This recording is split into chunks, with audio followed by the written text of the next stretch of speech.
বিসমিল্লাহির রহমানির রহিম।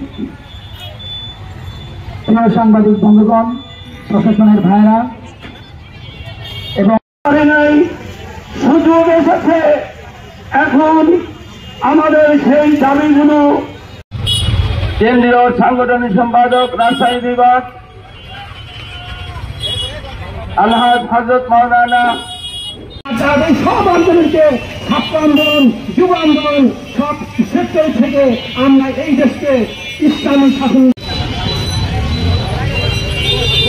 সাংগঠনিক সম্পাদক জনাব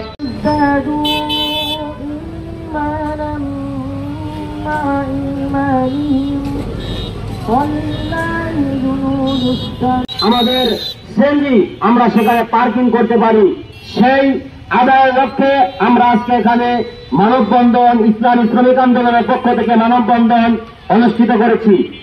আমি বলতে মজবুত করতে হবে, সাংগঠনিক প্রক্রিয়া আন্দোলন চালিয়ে যেতে হবে, একটা জাতি এবং দেশ উন্নতি সাধন করে। আমার প্রিয় শ্রমিক ভাইরা, এখন সময় এসেছে ঘুরে দাঁড়ানো। নারায়ে তাকবীর, নারায়ে তাকবীর। আমরা আমাদের শ্রমিক ভাইদের প্রোগ্রামের সমস্ত ভাইদের জন্য চাই, ভাইদের জন্য আমরা চাই, তাদের জন্য আমরা সুনির্দিষ্ট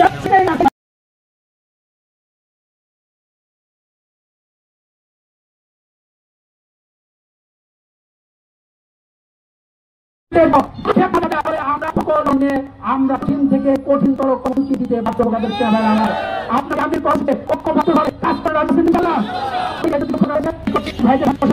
আছি।